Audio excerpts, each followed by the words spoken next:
I'm Alexandra Morgan, 32, standing in my ivory wedding gown at what should be the happiest moment of my life.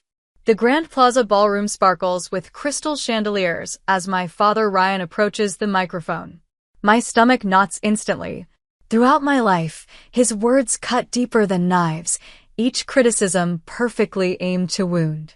Little does he know about the empire I've built in silence, the success I've hidden from my family for years. The bank statements in my assistant's tablet would shock everyone in this room. Where are you watching from today? Drop it in the comments, hit subscribe, and let me know if you've ever kept a massive secret from your family while they underestimated everything about you. Growing up in our Beacon Hill brownstone in Boston meant living under the shadow of generations of Morgan success. Our family wasn't old money, but my father Ryan desperately wanted us to be. He'd built Morgan Business Solutions from the ground up, providing corporate logistics consulting to Fortune 500 companies. To the outside world, we were the perfect family. Father the successful businessman, mother the gracious hostess, brother the heir apparent, and me, well, I was just there. My father had specific ideas about success, all revolving around traditional business paths, prestigious universities, and the right connections. My mother, Grace, though loving in her quiet way, always deferred to him. "Your father knows best," Alexandra, became her mantra whenever I questioned his decisions or judgments. She valued appearances above all, hosting dinner parties where she'd parade my brother's achievements while I was asked to help serve dessert. Ethan, my brother, 3 years older and infinitely more favored, followed our father's path precisely. Right schools, right internships, right attitude. When he joined the family business after college, my father practically threw a parade. "This is what carrying on a legacy looks like," he announced at Ethan's welcome dinner. I sat quietly, picking at my food, invisible as usual. My crime? Being different. While Ethan excelled at economics and business administration, I fell in love with computers and coding. At 12, I built my first rudimentary program. At 14, I was redesigning our school's internal website after hours. My report cards showed straight A's, but because they were in impractical subjects like computer science and advanced mathematics, they were met with indifference. "Computers are for playing games, Alexandra, not for building a future," my father said when I showed him my first coded project at 13. He'd barely glanced at the screen before dismissing it and turning back to his Wall Street Journal. The science fair in sophomore year of high school became a pivotal memory. I developed a prototype algorithm that could predict traffic patterns and suggest optimal routes, pretty advanced for a 16-year-old in the early 2000s. I won first place and qualification for the state competition. When I called home with the news, my mother said, "That's nice, dear," while I heard my father in the background, "Beginner's luck. Wait until she faces real competition." I did face that real competition at the state level, and won again. The local newspaper featured my project. My father's response? "Don't let this go to your head. This won't pay the bills." That same year, I developed my first app concept, a precursor to what would become my future company's core product. When I explained the idea to my parents over dinner, outlining the market potential and programming requirements, my father laughed. "Alexandra, stop wasting time on these fantasies. This is why your cousin Jennifer is already interning at Goldman Sachs while you're playing with computer games." My mother added, "Honey, maybe focus more on subjects that could get you into your father's alma mater. Technology is a fad, but business skills are forever." The college application process became a battleground. I wanted MIT or Stanford for their computer science programs. My father insisted on Harvard Business School, his alma mater. When my MIT acceptance arrived with a partial scholarship, he refused to pay the remaining tuition. "I'm not funding this rebellion," he declared. "Harvard offered you a spot based on my recommendation. You'll study business administration like we discussed, or you'll pay your own way." I chose freedom. With my savings from tutoring, a student loan, and working 20 hours a week at the campus tech support center, I funded my first semester at MIT. The tiny apartment I shared with 3 other students was a far cry from our Beacon Hill home, but it was the first space where my ideas weren't immediately dismissed. My mother called weekly, her voice always tinged with disappointment. "Your father might reconsider if you'd just transfer to Harvard for spring semester," she'd suggest. "Ethan's already being groomed for management. Don't you want to be part of the family legacy?" The family legacy had never included me anyway. At holiday gatherings, I became the cautionary tale. Alexandra's phase, they called my education and interests. My cousin Jennifer, with her investment banking internship, received toasts while I was asked when I'd get serious about life. Even when I made the dean's list, the achievement was minimized. "Computer stuff might be easy for you," my father said during a rare campus visit, "but Ethan is managing real business challenges." The constant comparisons and dismissals built walls around my heart, brick by brick. Each criticism became motivation, each dismissal a challenge to prove them wrong. Not for their approval anymore. I'd given up on that, but for myself. By junior year, when I developed my first marketable software solution and won the campus entrepreneurship grant, I stopped sharing my achievements with my family entirely. Their reactions only dampened my spirit and resolve. Instead, I poured that energy into building something they could never dismiss, though they wouldn't know about it until years later, on what should have been the happiest day of my life. MIT became my sanctuary and battlefield simultaneously. The sanctuary came from finally being surrounded by people who spoke my language: code, algorithms, innovative thinking. The battlefield emerged from the constant struggle to stay afloat financially while maintaining academic excellence. My father's ultimatum about Harvard remained firm, so I cobbled together a financial existence through multiple jobs. Mornings at the campus coffee shop from 5 a.m. to 9 a.m., classes until afternoon, evenings at tech support, and weekends doing freelance coding projects. Sleep became a luxury I could rarely afford. My tiny shared apartment in Cambridge was a far cry from Beacon Hill.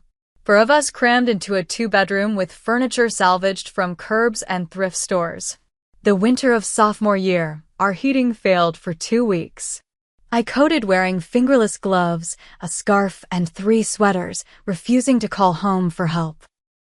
During an advanced programming structures class, I met Professor Diana Hayes, a former Silicon Valley executive who'd chosen academia after selling her security software company. She noticed my project during lab hours and stayed late discussing its potential applications. "You're thinking too small," she told me, circling portions of my code. This algorithm could revolutionize how enterprises manage distributed workforces. "Have you considered commercial applications?" Professor Hayes became the mentor I'd never had. She introduced me to industry contacts, recommended additional coursework, and most importantly, believed in my vision when no one in my family did. The truly innovative never fit neatly into existing structures, she told me during one late-night coding session. "Your family wants you to follow a path they understand. You're creating one they can't even imagine." In the student housing lottery the following year, I was randomly assigned Jenna Wilson as a roommate, a business school student with a minor in computer science. Initially, we seemed mismatched, her extroverted energy against my intense focus. But at 2 a.m., finding her still awake analyzing market trends while I debugged code, something clicked. "Your algorithm could solve the exact problem I'm studying in my distribution systems course," she said, peering over my shoulder. "Have you ever thought about turning this into a startup?" Our complementary skills formed the foundation of what would become Morgan Innovation Technologies, though at the time, we just called it the project. Jenna understood markets and business models. I understood technology and programming. Together, we entered the campus entrepreneurship competition with a prototype platform that could optimize supply chain logistics in real time. We won first place and $50,000 in seed funding. When I called home with the news, my mother answered. "That's nice, dear," she said distractedly. "Did you hear Ethan just closed Morgan Business Solutions' biggest account yet?" Your father's taking the whole family to Bermuda to celebrate. Well, except you, since you're busy with your school projects. That seed funding allowed us to rent a tiny office space, really just a converted storage room in an old factory building. We lived on ramen, coffee, and determination. Our first real product took 8 months to develop, during which I averaged 4 hours of sleep per night. Our initial failure hit hard. After launching the platform, we secured only 2 small clients, nowhere near enough to sustain operations. One night, after losing a potential major client, I broke down in our empty office, questioning everything. Maybe they're right, I sobbed to Jenna. Maybe I'm wasting my time on fantasies while Ethan's building something real. Stop it, Jenna said firmly. Your family doesn't understand what you're building because they're still living in the last century of business. You're creating for the next century. We pivoted our product, focusing more narrowly on predictive analytics for inventory management. The revised platform attracted interest from several mid-sized manufacturing companies, giving us enough revenue to survive another year. During this struggle, Ethan occasionally reached out. Unlike our parents, he showed genuine curiosity about my work, though he couldn't fully grasp its potential. During one of his Boston visits, he stopped by our shabby office. Dad thinks you'll come crawling back when this fails, he said bluntly, examining our whiteboard full of code snippets. But I told him not to underestimate you. You were always the smartest one in the family. His support, however limited by his loyalty to our father, meant something. Still, when he suggested I create a nice app that Morgan Business Solutions could market as an add-on product, I realized even Ethan couldn't see the full scope of my ambition. At a tech conference in Chicago, where we were exhibiting our platform with a homemade banner and demo laptops held together with duct tape, I met Michael Bennett. He was presenting his research on machine learning applications in logistics, directly relevant to our technology. Unlike the dismissive venture capitalists we'd pitched to, Michael immediately grasped the revolutionary potential of our platform. With dark-rimmed glasses, perpetually tousled hair, and an infectious enthusiasm for innovation, he embodied everything my family disdained and everything I admired. Your algorithm is solving problems most companies don't even realize they have yet, he said over coffee after his presentation. That's the hallmark of truly disruptive technology. Our professional relationship quickly evolved into friendship, then into something deeper. Michael joined our team as Chief Research Officer, bringing both his technical expertise and a small personal investment that kept us afloat during a particularly difficult quarter. Dating while building a startup created its own challenges. Our idea of romance became shared pizza at 1 a.m. while debugging code, or celebrating small victories with a bottle of cheap champagne on the office rooftop. Michael never complained about canceled dates when server issues arose, or when I fell asleep mid-conversation after 20-hour workdays. We're building something that matters, he'd say, bringing me coffee and a protein bar when I'd worked through the night. That's worth a few sacrifices. When we'd been dating for 8 months, Michael accompanied me to a cousin's wedding. It was his first encounter with the Morgan family dynamics. He watched in stunned silence as my father praised Ethan's recent promotion at Morgan Business Solutions, then introduced me to relatives as Alexandra, who's still figuring things out with her computer hobby. Later that night, Michael asked, "Why don't you tell them about the company? About our recent successes?" I shook my head. They've spent my whole life telling me what I'm doing isn't valuable or important. I'm not giving them the chance to diminish this too. When we succeed, truly succeed, they'll find out along with everyone else. Little did I know then how dramatically that revelation would eventually come. The real turning point came during our 3rd year of operations. After countless rejections, pivots, and near bankruptcies, we finally developed what the market had been waiting for, though it didn't know it yet. Our platform combined predictive analytics, machine learning, and supply chain optimization in a way that could save enterprise clients millions in operational costs. The breakthrough came from an insight during a sleepless night. Instead of creating something better than existing solutions, We needed to create something entirely different, a platform that could learn, adapt, and predict business needs before they became problems. Jenna leveraged her network to secure a meeting with Westfield Manufacturing, a mid-sized company struggling with inventory management. Their CEO, skeptical but desperate, agreed to implement our system as a pilot program. Within 3 months, we'd saved them 27% on operational costs and reduced delivery delays by 40%. They became our case study, our reference, and our gateway to larger clients. Strategic decisions shaped our growth trajectory. I chose to operate under the business name Morgan Innovation Technologies, a subtle nod to my family name that they remained completely unaware of. Our corporate materials listed me as A. Morgan, CEO, rather than Alexandra, creating just enough distance to prevent accidental discovery. Our series of funding round brought in $5 million from venture capitalists who finally recognized our potential. We moved from our shabby office to a modest but professional space in Cambridge's tech corridor. The team expanded beyond Jenna, Michael, and me to include 15 specialized engineers and business developers. Amanda Pierce joined as our CTO after leaving a prestigious position at a major tech company. "I can work anywhere," she told me during her interview. "I want to work somewhere that's actually innovating, not just iterating." The early days of rapid growth required brutal hours and difficult decisions.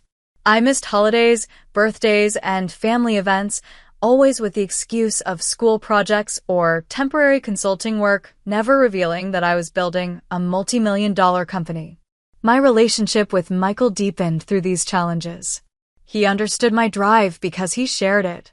When I worried about the mounting distance between my family and me, he reminded me of the vision we were building toward. "You're creating something that will change how businesses operate," he said during a rare weekend away in Vermont. "Your family will understand eventually." Our expansion into international markets happened almost accidentally. A Canadian client referred us to their European partner, who implemented our system across their operations in Germany and France.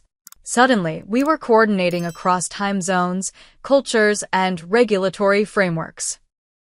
The company valuation hit $20 million after our Series B funding round. I remembered sitting alone in our conference room after everyone had left, staring at the term sheet in disbelief. The struggling student who could barely afford ramen now ran a company worth 8 figures.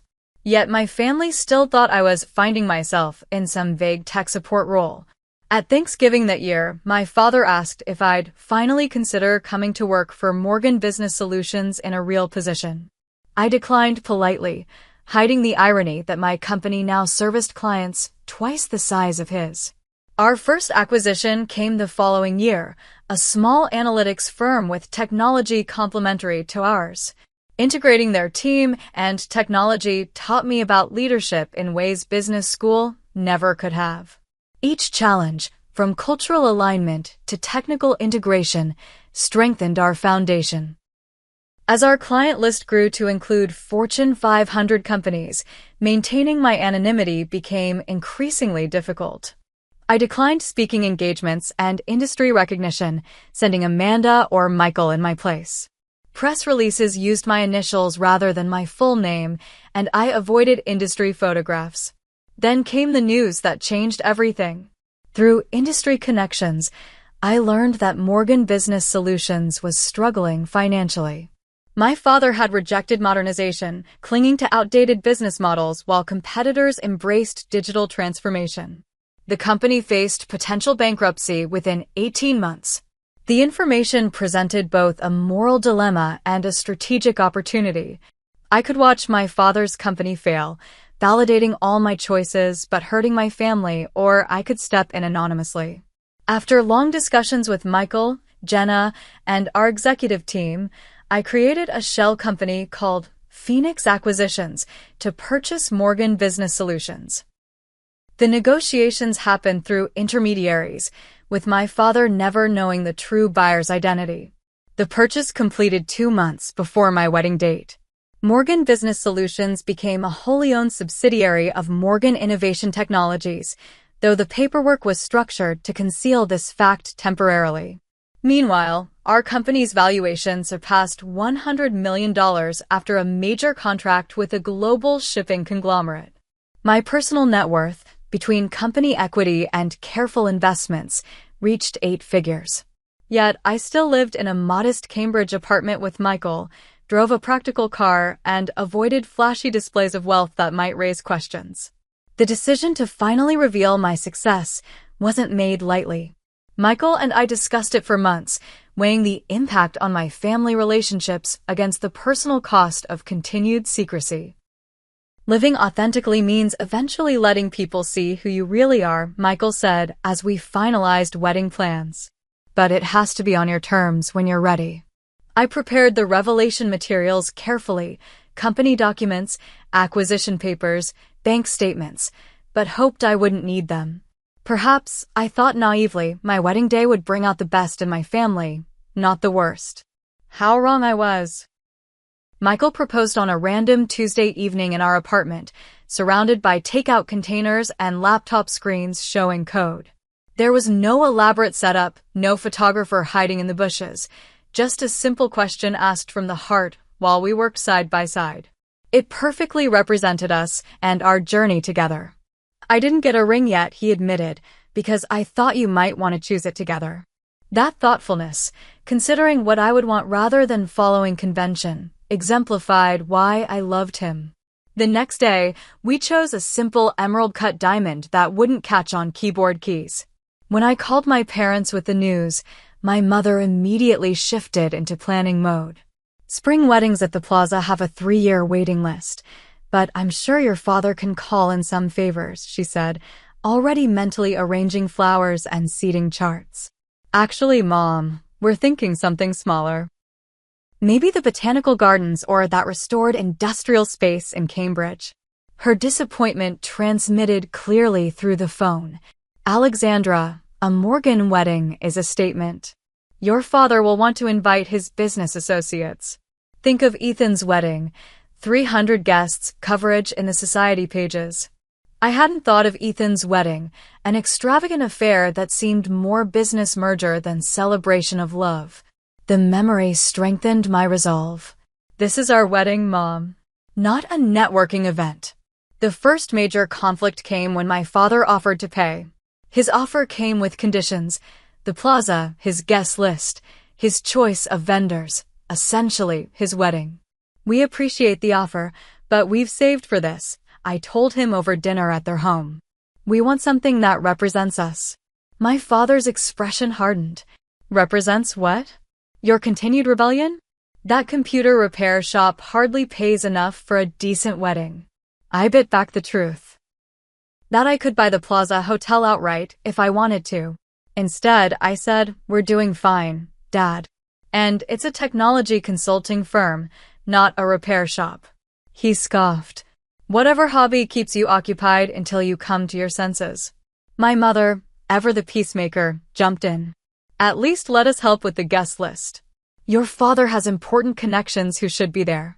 We compromised more than I wanted to. The wedding would be at the botanical gardens I loved, but with a guest list that included 50 of my father's business associates, people I'd never met who were being invited to witness what my father still viewed as his event. The invitation process revealed deeper issues. My father insisted on formal, traditional invitations with his name prominent as host. When I objected, he accused me of ingratitude. After everything we've given you, you can't even acknowledge us properly on the invitation? What exactly have you given me? I asked quietly. You cut off my college funding. You've dismissed my career and choices at every turn. We gave you values and a name that means something, he snapped. Though you seem determined to waste both. A pre-wedding dinner with both families highlighted the contrast. Michael's parents, a literature professor and an architect, asked thoughtful questions about our work. My father interrupted my explanation of our latest project with enough technical mumbo-jumbo. No one understands what you're talking about, Alexandra. Michael's father, gentle but firm, responded, Actually, I find it fascinating. Please continue. My father changed the subject to Ethan's recent business trip to Tokyo. The bachelorette weekend provided brief respite.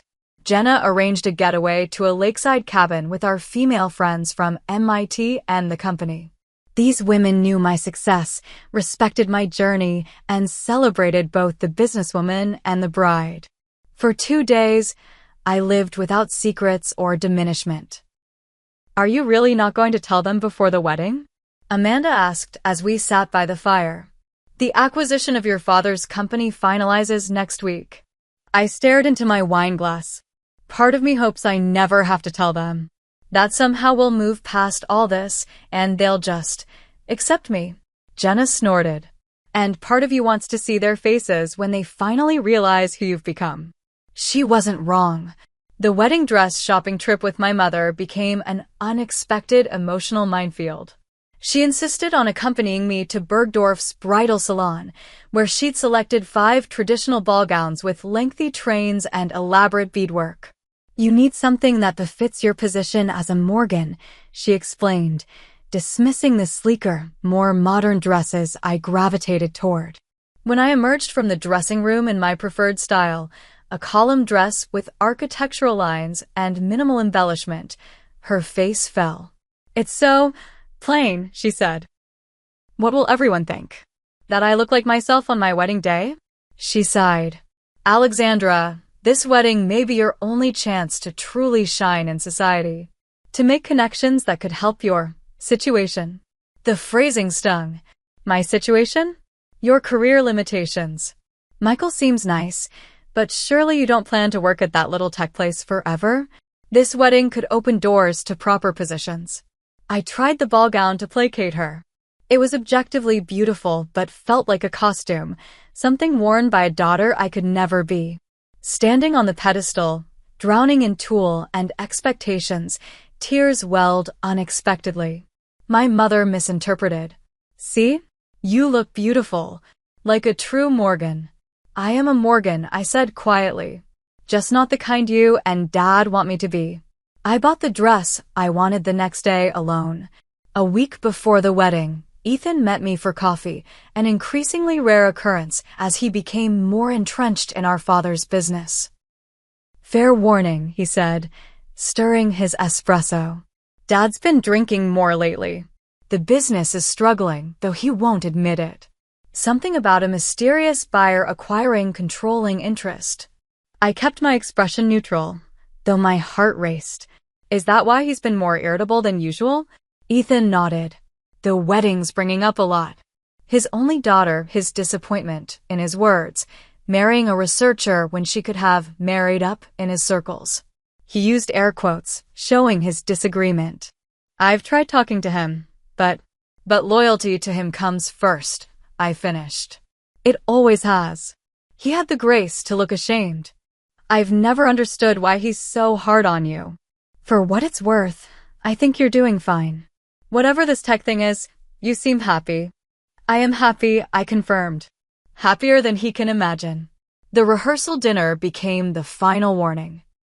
My father drank heavily and made pointed comments about real careers and wasted potential.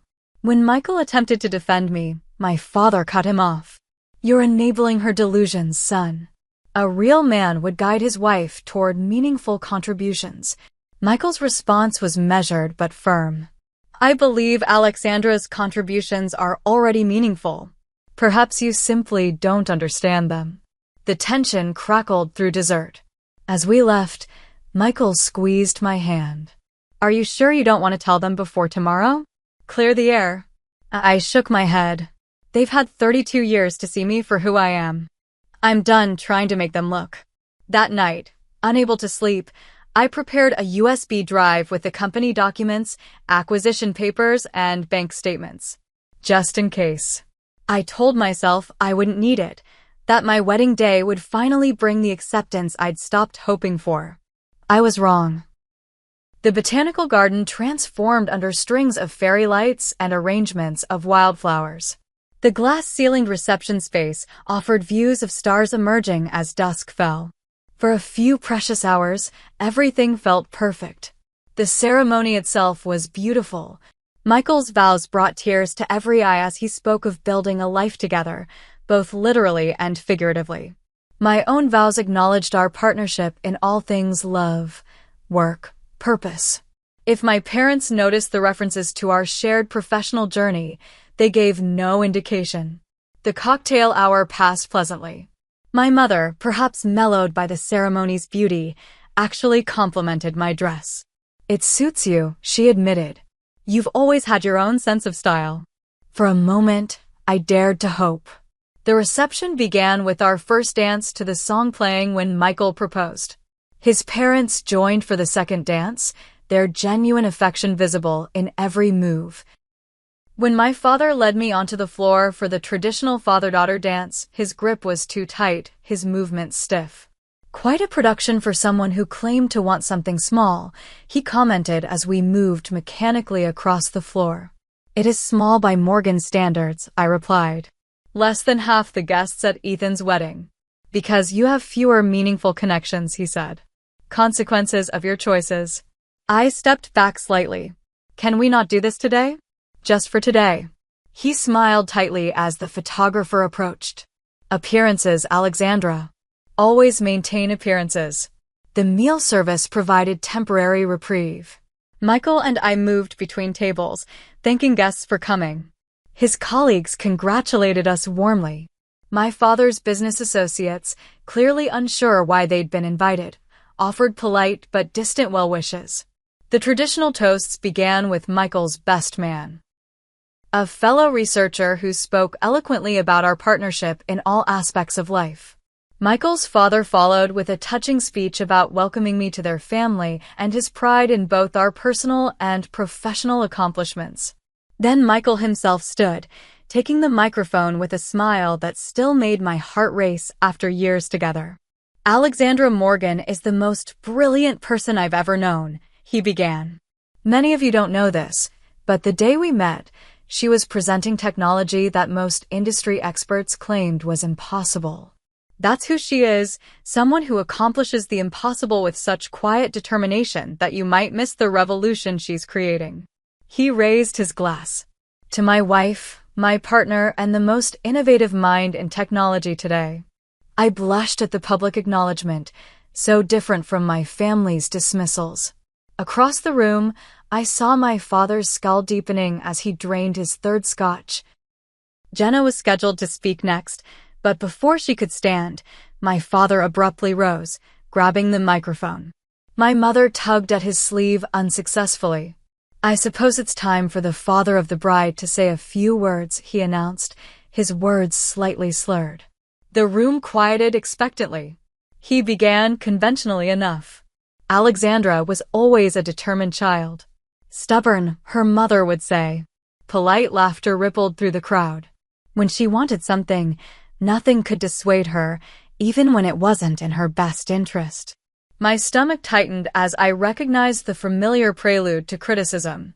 Case in point, this computer hobby she's turned into a career of sorts. He made air quotes around career, eliciting uncomfortable shifts among the guests. The Morgan family has built its reputation on solid business principles, connections, and traditional values. My son Ethan exemplifies these qualities. Ethan stared at his plate, visibly uncomfortable. Alexandra chose a different path. Against advice, against tradition, against common sense. His voice hardened.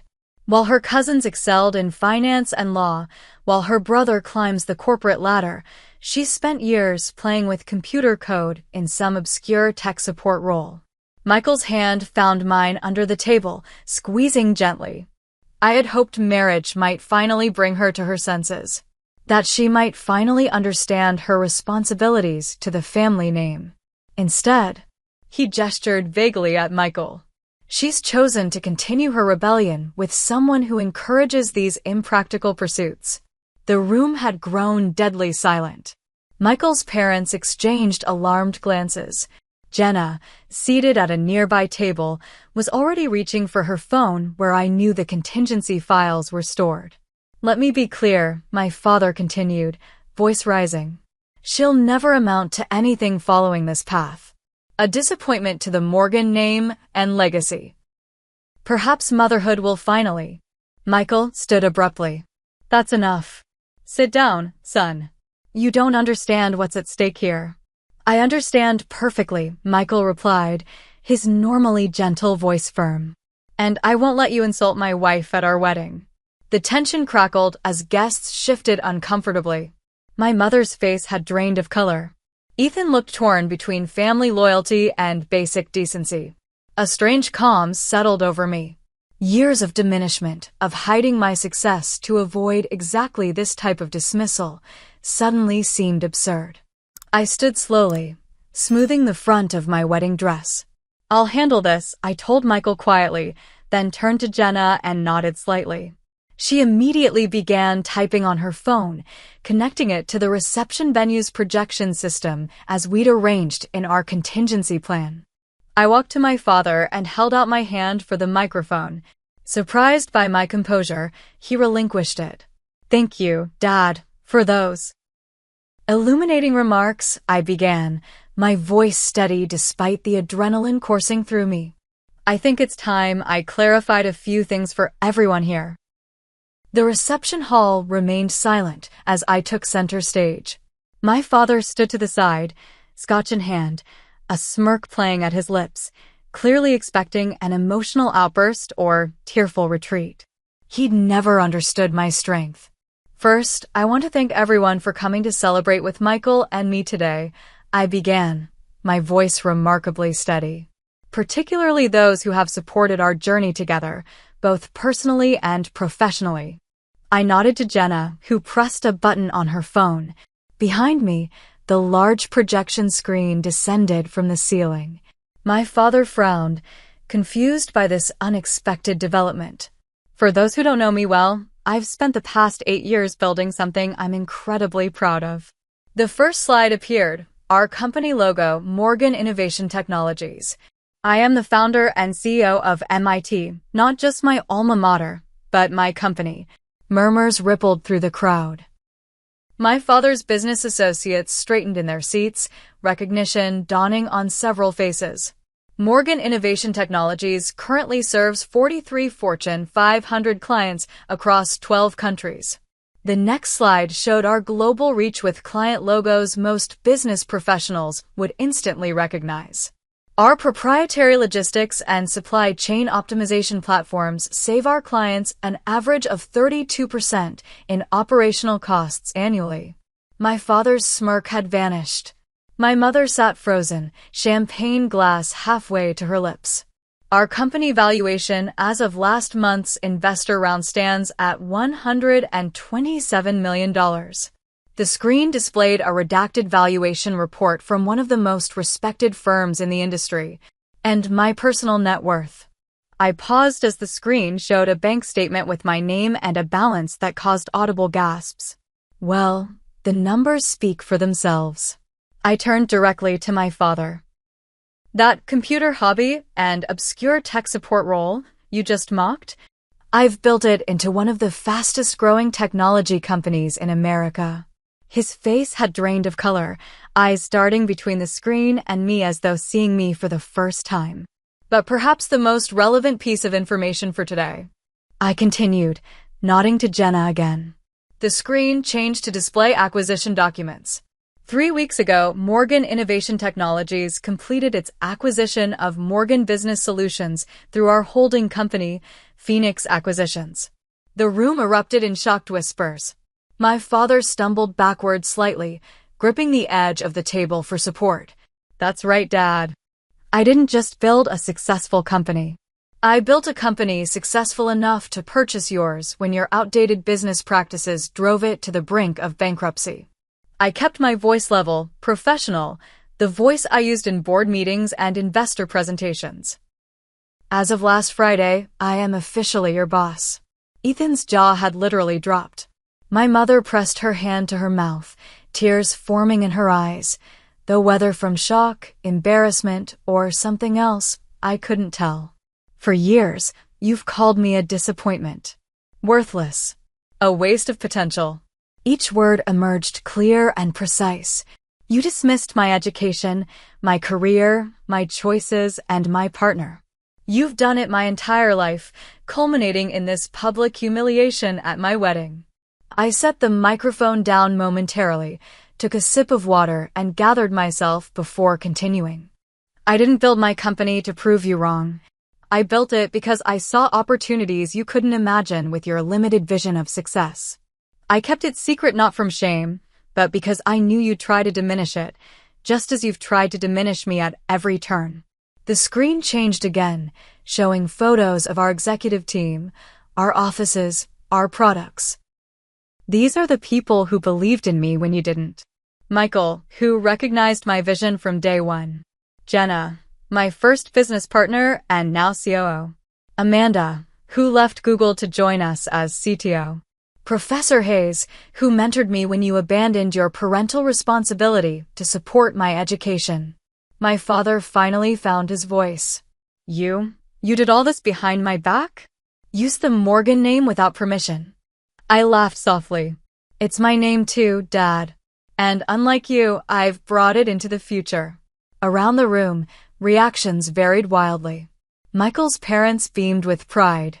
My father's business associates whispered urgently to each other, several already pulling out business cards to pass to my colleagues. Aunt Catherine, who had spent years parroting my father's dismissals, was suddenly making her way toward me with a too bright smile. Alexandra, darling, I always knew you had something special in you, she gushed, loud enough for nearby tables to hear. Did you, Aunt Catherine? Because I distinctly remember you telling my cousin Jennifer not to waste time with Alexandra and her computer games at last year's Christmas party. She retreated, flustered. I turned back to address all the guests. Success isn't measured by whose name is on your diploma, or which country club accepts your membership, or how many business associates attend your wedding. I reached for Michael's hand as he joined me. It's measured by the impact you make, the problems you solve, and the integrity with which you live your life. Looking directly at my father again, I added, and for the record, Morgan Business Solutions will undergo significant restructuring in the coming months. We'll be implementing the very technology solutions you dismissed as impractical fantasies when I first proposed them to you at 16. The company's survival depends on it. My mother had finally approached, tears streaming down her face. Alexandra, I had no idea. All this time. No, Mom, you didn't. Because neither you nor Dad ever bothered to actually see me. You saw only what you wanted me to be. What happens now? My father asked, his voice stripped of its usual authority. Now? Michael and I are going to enjoy our wedding reception with the people who have genuinely supported us. Tomorrow, we leave for our honeymoon in New Zealand. And when we return, you and I will have a very different kind of relationship, both professionally and personally. As I finished speaking, something unexpected happened. The room broke into applause, led by Michael's parents but quickly joined by most guests, including several of my father's business associates who recognized they were witnessing something extraordinary. In that moment, standing in my wedding dress beside the man who had always believed in me, watching my family reckon with the reality of who I truly was, I felt neither triumph nor revenge. I felt, simply and completely, free. The remainder of the reception unfolded in a surreal blur. Guests approached with new respect in their eyes, business cards extended, congratulations offered with fresh sincerity. The power dynamic had shifted so dramatically that the room's energy felt completely transformed. My father left without another word, my mother trailing behind after a tearful, confused embrace. Ethan lingered, oscillating between family loyalty and professional opportunity. You could have told me, he said as we shared an awkward dance later that evening. Would you have kept it from Dad? His silence answered for him. I built this without family connections or the Morgan name opening doors, I explained. I needed to prove, to myself more than anyone, that I could succeed on merit alone. Are you really going to be Dad's boss now? Technically, yes. Practically, we'll see. The company needs restructuring to survive, but I'm open to finding an arrangement that preserves his dignity." Ethan nodded slowly. "He's going to struggle with this. 32 years of seeing you one way and overnight." "It wasn't overnight for me," I reminded him. "It was years of work while being told I was wasting my time." As guests gradually departed, those who remained were the inner circle who had known my secret all along: Michael's family, my MIT friends, our executive team. The celebration became more authentic, filled with inside jokes about our startup days and genuine toasts to our future. Michael and I departed for our 2-week honeymoon in New Zealand the next morning. The distance provided necessary space to process everything that had happened.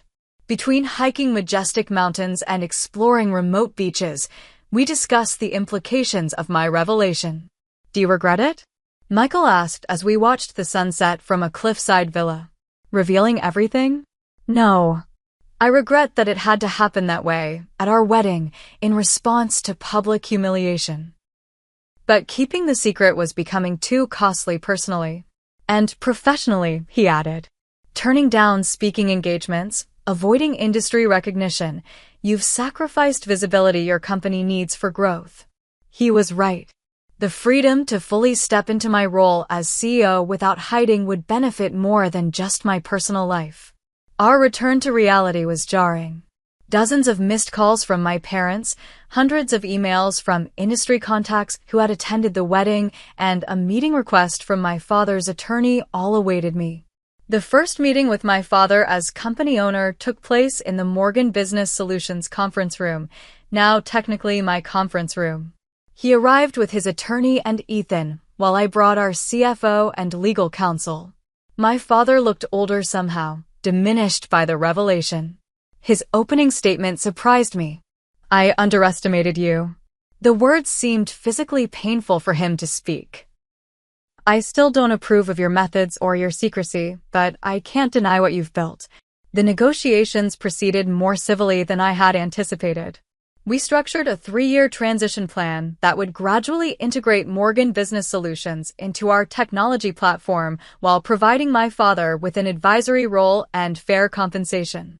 Not the complete removal I had originally envisioned in my anger, but a more measured approach that honored the business he had built while advancing it into the future. My relationship with my mother evolved more quickly. Over lunch the following week, she tearfully acknowledged her role in my dismissal. "I should have defended you," she admitted.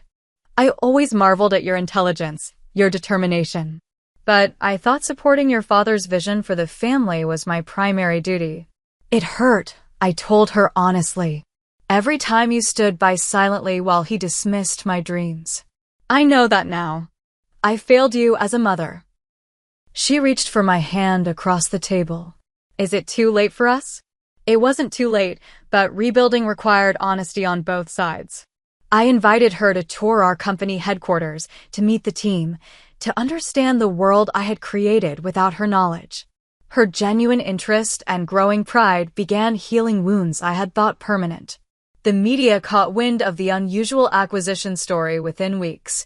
TechCrunch ran a feature titled The Secret CEO, how Alexandra Morgan built a $100 million empire while her family thought she was finding herself. The publicity both helped and complicated matters. Our company visibility soared, bringing new client inquiries and investment interest, but also intensifying scrutiny on my family's dynamics. In quiet moments of reflection, I questioned whether my revenge-adjacent revelation had been worth it. The satisfaction had been momentary, the complications enduring. Michael helped me process these feelings. "The revelation wasn't just about proving your father wrong," he reminded me. "It was about finally being able to live authentically, to be recognized for what you've built. That's not revenge, it's self-respect." 6 months after the wedding, we hosted the first Morgan family dinner at our new home, a tasteful but not ostentatious Cambridge townhouse we had purchased with company success. My father arrived last, still uncomfortable with the new reality but making visible efforts to adapt. "The Johnson acquisition closed yesterday," he mentioned stiffly over appetizers, referencing a deal our companies had collaborated on. Your predictive analytics platform identified efficiencies we would have missed with traditional methods. From him, this qualified as effusive praise. Ethan had found a surprisingly comfortable role in our merged operation, heading a division that combined his traditional business expertise with our technological innovations. His presence helped bridge the old and new Morgan business approaches. The greatest growth came through unexpected channels. Our company launched a mentorship program for young women in technology, inspired by my own journey without adequate support. The Alexandra Morgan Fellowship provided funding, guidance, and internship opportunities for girls from backgrounds where STEM careers weren't encouraged. Watching these young women flourish with the support I had lacked brought healing I hadn't anticipated. Each time a fellowship recipient launched her first project or secured her first patent, I felt a piece of my own past trauma transform into something constructive. My father attended the fellowship's first graduation ceremony. He sat stiffly in the back row, but he came. Afterward, he approached one of the young women who had presented a supply chain optimization algorithm. Your analysis of distributed network inefficiencies was. He paused, searching for words outside his usual vocabulary, quite innovative. Coming from him, it was monumental. The first holiday season after the wedding revelation tested our fragile new family dynamics. Seated around my mother's carefully decorated table, the ghosts of past dismissals and hurts hovered. When my father awkwardly asked about our latest product launch, I recognized the olive branch for what it was. The journey from worthless disappointment to respected CEO in my father's eyes remained incomplete. Perhaps it always would. But his gradual acknowledgement of my success, however begrudging, represented progress I once thought impossible. The true revelation wasn't exposing my success at my wedding. It was the understanding that my worth had never depended on his recognition of it. The validation I had sought for decades mattered far less than I had imagined once I finally received it. In building a company that reflected my values rather than my family's expectations, I had created something more valuable than financial success. I had forged my own definition of the Morgan legacy, one built on innovation, authenticity, and believing in potential others couldn't yet see. Looking back now, I realize that the greatest success wasn't buying my father's company or proving him wrong. It was breaking the cycle of conditional approval that had shaped my early years. Michael and I are expecting our first child next spring, and I promise that this little one will grow up knowing their ideas matter, their path is their own to choose, and their worth is never tied to meeting someone else's definition of success. So, what about you? Have you ever been underestimated by those who should have believed in you the most? How did you handle it? Did you prove them wrong quietly or have your own dramatic revelation moment? Share your story in the comments below. And if this resonated with you, please hit that like button, subscribe to hear more stories, and share with someone who might need to be reminded of their own worth today. Thank you for listening to my journey from dismissed daughter to successful CEO. Remember, other people's inability to see your value doesn't diminish it in the slightest.